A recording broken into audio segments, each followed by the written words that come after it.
What's up, YouTube? It's your boy, Double A9 Scales. Welcome back to the Road for Champions RTG edition, baby. We back on the RTG, and I can say that I truly feel like we've done something extremely special here. Like, I feel like we've built something so good, so beastly, so feastly, and I can't wait to show it to you. I mean, it's bringing me back like flashbacks of like the Walcott days in FIFA 17 or Del P doing Del P type things in FIFA 18. It's taking me all the way back to those type of days. When I say that we built something extremely special here, I truly feel like we built the most overpowered team in this FIFA. Like, it's insane. You can see our skill rating starting to climb now, 1882 on the Xbox. I play a lot on PlayStation. PlayStation got my big account on there. We're about to be 2,200.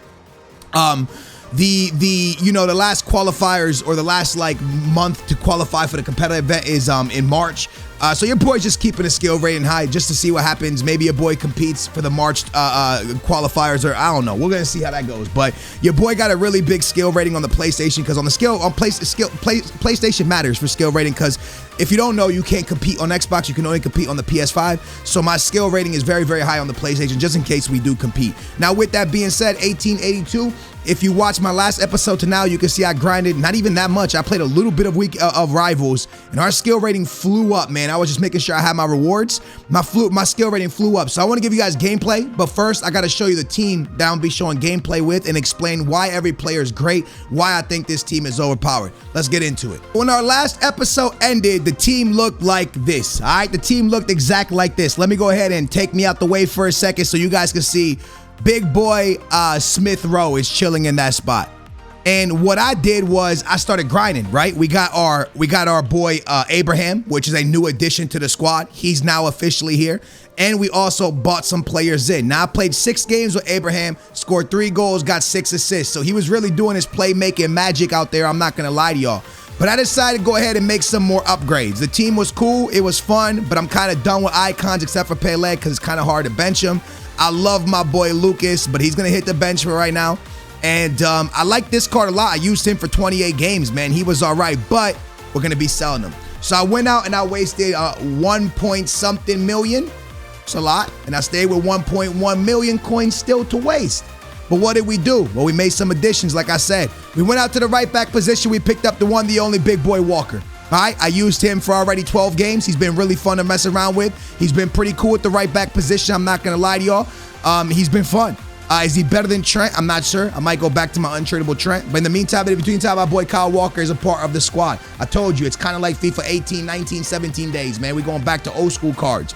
My boy Smith Rowe used to play in this spot. We're going to go ahead and move him up here. He's got to swing to that spot because, again, like I said, there's been some massive additions. Right here, I decided, you know what I'm going to do? I'm going to go ahead and bring back in Eric Bailly. There's no point in going to waste coins. I know I got 1.1 million coins for a center back. I could do that. But in the meantime, in the between time, I don't see why change up. Eric Bailly's been really good. Vadane's been playing really well for me. So why not let it fly? De Gea getting benched for Mendesar. Mendesar is back in the starting 11. That makes me excited. This card was extremely good for me. I had a blast playing with Mendesar. So he's back up in the lineup. Now we got Mendesar. We got my boy Eric Bailly. We got my boy Varane. We got Walker. And we got that boy Spinazzola. If you don't know, this card's insane. 5-star skiller from the back. Absolutely mad. 31 games. Don't regret getting this guy. He is an absolute beast, and he links up with my Mkhitaryan. And let me tell you something. If you haven't done him yet, you don't know this is the most broken card in FIFA. I don't think there's ever been a more broken card in FIFA 22. This card right here is mad. 24 games played, 23 goals, 19 assists from the cam position in the 4-1-2 and 2 narrow. From the cam position, bro. This dude has 23 goals in the cam position in elite division. We haven't seen a weekend league with him, bro.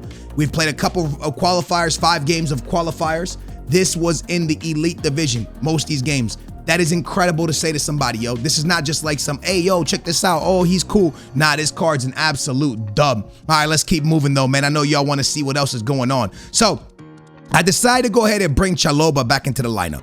Now, this is a weird one, but he's going into a role where he hasn't. Now, that's not how I had the team originally lined up, and we're going to talk about that in 1 second, but he's back in. And the reason he's back in is because I decided to go out and pick up my Brasileiro big boy Allen. Played 12 games with him. I'm loving him so far. Paid 710,000 coins for him. Huge addition to the squad. He's going to be playing our center defensive mid role in the 4-2-3-1. He's crazy speed, crazy defense, crazy physical, good dribbling, good passing. I mean, he's the Hullet gang, man. He's 80 everything, baby. He looks good. 5-star weak foot, by the way, 4-star skiller. Why not? You know what I'm saying? Medium high. He's a little bit short, but that's okay. It's kind of like playing with Conte, but you know, a little bit different. He got skill moves. He got weak foot.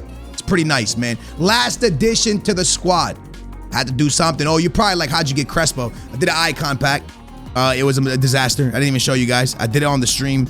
I should have showed y'all. I did an icon pack. This is not my middle icon pack. This was just an icon pack a couple days ago. And I did it and I regretted it and I didn't want to do it. I got bullied into doing it. I didn't want to do it, bro. They made me do it. I did it.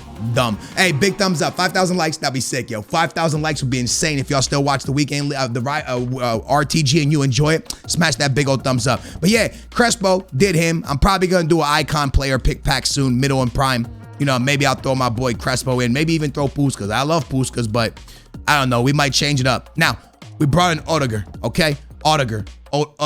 I think I said that right. Very hard name to say. 5'10", medium high or high medium, 5-star skiller, 4-star weak foot. He hasn't done much. 12 games played, 1 goal, 2 assists. Played 575K for this guy. Very expensive. So between him and Allen, that's where all of our money went. Walker was only like 90K. These two took a lot of money. Now, as you can see, everybody's on 10 chemistry. It's beautiful.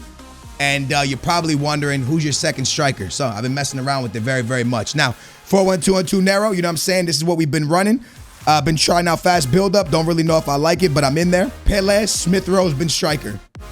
I don't know. He's just been striker. Mkhitaryan at the cam. Odegaard at the right center mid. Chalobah at the left center mid. Allen at the defensive mid. Now, before y'all think of anything, I want to take you all the way back to FIFA 18. Now, in FIFA 18, is my camera freezing? Are we good? I think my camera's freezing. Good. FIFA 18, I want to take you all the way back. I'm going to give you a few little breakdown for you. Ready? Right here, I had that boy Conte. Played right there. Right here, I had a guy named Bakayoko. Y'all might not remember him. He played for Chelsea. He was insanely broken. So I'm doing the exact same thing here. Allen's my medium high, and Chalobah is my Bakayoko, who was a medium, right? Over here, I had Zaha. Remember, I dropped a 40-0 with this team, by the way. Right here, I had a Zaha. And this one I have Odegaard. The difference between Zaha and Odegaard is Zaha had speed. So Odegaard's playing good. I like him there so far. But, you know, if we have to change him up, we possibly could. Smith Rowe's at the striker. Mkhitaryan right there. Walker, Varane, Eric Bailly, Spinazzola. Every card in this team is stupidly broken. I'm not lying to you when I say it. All right, let me go ahead and bring up Smith Rowe. Now, I've played 191 games with Smith Rowe. He's played center mid the entire time. He's never been at striker. He's never been at cam. This guy has 68 goals, 75 contributions. Do the math, man. He pretty much almost has a contribution a game. That's insane, bro. He's such a great card. He's a high. I really like him. So I threw him at the striker position to see what he could do there for us, and he's actually been working out pretty darn well. What happens is at some point in the game, I bring in Lucas as the second striker. So I take out Smith Rowe, or I take out Odegaard and I move Smith Rowe backwards, and then Lucas takes the striker position. But this is how the team lines up. This card is extremely broken, a very good defensive mid. This card is beyond broken. He's the most broken card in the game. I truly believe that. And just going forward, you could just see broken and overpowered cards everywhere. The team plays absolutely lovely. Remember, I built this team to do this. This is what the team was meant to be, like this.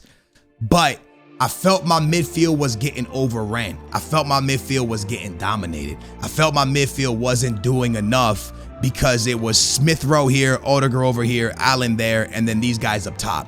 But I felt that I couldn't control games in Elite. This team might work perfect for the Weekend League, right? Weekend League and Elite divisions. Weekend League standards are a little bit lower. Elite is pretty hard, so it's a little bit different, right? Because you're always playing someone who really knows how to play the game.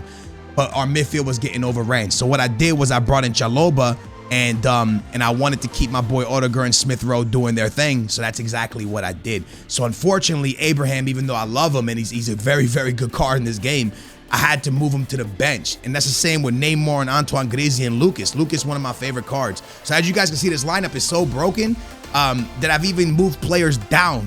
Like, that's crazy. I've moved players that I love down. By the way, just to give you a heads up, Origi's over here, 17 games, 21 goals. My boy Ben Yedder, 75 games, 38 goals. Like, there is cards that should be in the starting 11, but they're not because this team is performing so well and at such a high level. But We have so many awesome super subs. We have so many awesome players to bring in.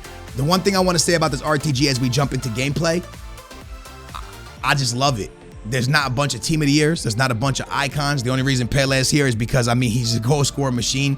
I actually hate using him because I'm sick of icons. But at the same time, how do you bench a 5-star skill, a 4-star weak foot? It's so difficult to bench him. And let me show you gameplay while I continue to talk about this awesome team. Legit, like, this team proper makes me happy. Like, I don't really know how to explain it without sounding stupid, but like, this team makes me happy when I'm playing FIFA. Playing with Mkhitaryan,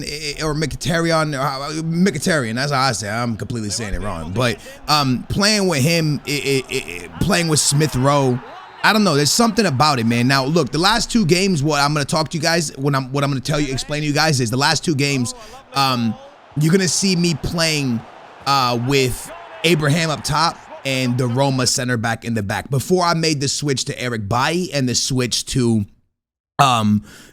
away from Abraham. And I want you guys to see gameplay both ways. Now, this isn't something where I was like, hey, this team's overpowered. Boom.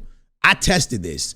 There's a lot of games on a lot of these players before I've made a decision to even come to you guys saying this team is good, this team is broken. What makes this team so broken is there's skillers everywhere. There's 5-star weak foots everywhere. There's pace and acceleration everywhere. There is so many overpoweredly broken cards in this team, and I'm just ecstatic that we were able to get chemistry. And the reason it all works is because of Pele. Like, it clicks and it ticks because of Pele. Chemistry is because of Pele, right? If Pele's not there, then you can't have Mkhitaryan, you can't have Allen getting the full chem. That's what makes it all tick. So having an expensive Brazilian icon is the reason it works. But I got lucky enough to pack him, right? But during this gameplay, I'm showing clips of, I don't want you guys to think that my defense isn't getting burned. My defense did get burned many times. The thing is that my offense was able to carry. And when you play 4-1-2 and 2 narrow, that's kind of what it is. A lot of people are playing 4-1-2 and 2 narrow and playing it defensively. In my opinion, that's weak.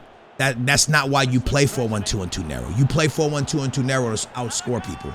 You play 4-2-3-1, you play 4-2-2. That's more of like those defensive formations, able to hold games. Now, you can play those formations very offensively, but those are more of the defensive. When you're in the 4-1-2 and 2 narrow, you're going to get scored on. For people that are playing that one with the drop back and stuff like that, that's not really the purpose of the 4-1-2 and 2 narrow. If you're trying to defend and keep clean sheets and dominate people, then what you need to be doing is play a 4-2-3-1. That's where you're going to hold possession, dominate defensively. When you play 4-1-2 and 2 narrow, man, your most important thing is like, I'm going to outscore this person. That's your lie. Yeah, I'm going to outscore people, right? I'm going to score a lot of goals and people are going to get cooked when they play against me. And that's what it is. A lot of these games you're seeing me go down by 2-0, but I'm fighting and I get back into the games. And not only do I get back into the games, I win the games. So a lot of these gameplay you're watching the beginning of this, like I said, only the last 2 games, and I'll let you know when it's happening. The last 2 games is when you'll see Abraham and the Roma center back. But Lucas comes off the bench here. We were losing. Lucas comes off the bench, and Lucas is going to win this game for us single-handedly. Having a super sub like Lucas is so important. But the thing is not even having a super sub like Lucas. Having Lucas, period. He should be in my starting 11, and maybe he will be my striker, but I just don't want to bench Odegaard or Smith Rowe. And if I bench one of them, it'll probably be Odegaard, who I just bought, because I do think Smith Rowe's a little bit better than him, but I love Odegaard. So it's like a real tough situation. But Lucas should be in my starting 11. He really should, man. He got the goal to get us back into the game. He gets the goal to get us the lead. And watch what happens in literally 5 minutes of game time. Lucas completely changed. And you see Allen with a massive interception. Odegaard with a good ball. Mkhitaryan again doing what he does best. And then Lucas just doesn't miss, bro. Lucas is one of those guys where there's something I always tell people. All the way back to FIFA 17. I'm wearing a Band-Aid because I cut my finger. I know, it's weird. I was fixing my computer. I sliced my finger. Anyways, so Mkhitaryan, what a finish. Back in FIFA 17, people are like, yo, how are you getting 40-0? And because I qualified for pro tournament with an RTG. How you doing this with Walcott? And this is exactly what I'm explaining to you. It sounds so weird, but it's true. Walcott, this year, Lucas, these guys aren't guys that have great finishing. It's true. But if you get a player or a card in FIFA opened enough in front of goal, they're going to have good stats. They're going to miss a lot, but they're going to have good stats. What am I trying to say? Lucas is so fast that he is going to get 15 shots. Nah, that's crazy. It's too many. at least 5, 6, 7, 8 shots a game because he's so fast.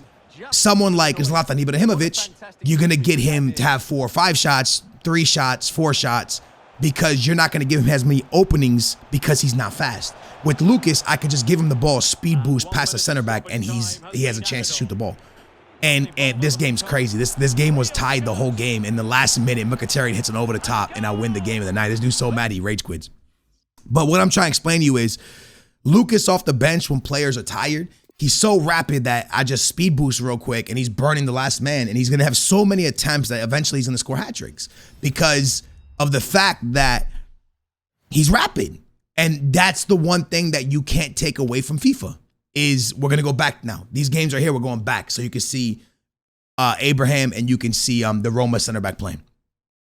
But he's pace will, no matter how many FIFAs we go through, pace will always be the key factor in FIFAs. Pace will always be the most important thing because you can speed boost and you can just run in straight lines or zigzag and that's why Mbappe is so good this year. The difference between Mbappe and Lucas is Mbappe is a big body and he finishes mostly everything. Lucas is a guy that's smaller, so he gets bullied off the ball, but at the end of the day, he's going to be so rapid that he's going to get so many opportunities for you that he's eventually going to score goals. And that's really, really what comes down to. Now, I do want to speak on Abraham because Abraham was extremely good. I don't want people to think that Abraham wasn't good because Abraham was good. He was actually insane. I just felt that I was giving up too many goals and that my midfield was weak. So when I made this switch to come back to Chalobah, I didn't want to bench Smith Rowe or Odegaard. So if I would have kept Allen, Chalobah, and Smith Rowe, then it could have been Pele, Mkhitaryan at cam, and Abraham at striker, and everything's fine. But I didn't want to bench Smith Rowe, and I really didn't want to bench Odegaard because right now I'm leaning towards Smith Rowe over Odegaard, but I want to give him more time to see if he's good or bad. And for me, he's really good. I just want to give him more time to see if he's better than Smith Rowe. And my Smith Rowe's untradeable, and Odegaard's 500K. So it's one of those weird ones where I'm trying to find the right balance and the right, maneuvering to make the team tick perfect. But this team is, it's out of this world, man. I'm having such a blast with this team, like everything about it. Again, in these games here, you saw I was suffering a lot of goals. Now, I just played a team of the year team. That guy's team was crazy. But I felt that my defense, because it didn't matter. Like even in this game here, I think I gave up 2-3 goals. And this guy has a good team as well. But at the end of the day, I'm just giving up a bit more than I wanted to. And that's why I went back to Ergbayi and I went back with Varane and Ergbayi beside each other because I felt that, maybe the defense would be better. But with 1.1 million coins, I'll now give the mic to you guys. You take the mic and let me know in the comments down below who needs to be that guy. Because does that guy need to be Ruben Diaz, or I don't want to bring him back, Cordoba, or an icon like a Rio? I don't know. What's that next step to go 20-0? Is Ergbayi and Varane enough? Or should we go out and pick up a center back? Because we do have 1.1 million coins. Now, what I was doing with my 1.1 million coins was I was going to open my rewards, see what I get from there. And then on top of that, I was then going to wait for a new foot birthday and see what comes out of new foot birthday. Maybe we get another awesome Arsenal player. It seems like the Arsenal theme is happening right now with Odegaard and Smith Rowe. Maybe we get something cool like that. Maybe we get a dope foot birthday Walker with more weeks. I don't know. I don't know what's going to happen. But that's why I haven't really wasted my coins yet, because I was like, oh, maybe with the new foot birthday, we're going to get something dope, because foot birthday has introduced some pretty cool cards. So get in the comments down below. Let me know what you would do at the center back position. Would you keep Ergbayi and Varane, or would you switch it up and go with somebody different back there? I would really, really love your help. Hope you guys enjoyed the RTG, Road to Foot Champions, baby. Hopefully you guys are still enjoying watching it, because I know it's been out for a long time now. We're getting to the stage of FIFA where RTGs are kind of irrelevant, but I'm still having a really fun time playing it. You guys are having a fun time watching it, for the ones that are still watching it. So y'all are my real ones. I love you guys. Thank y'all for watching. Booyah Nation. I'm your boy AA9 Skills. The RTG's looking good. We're at 1A. Rating's pretty good. I'll see you tomorrow.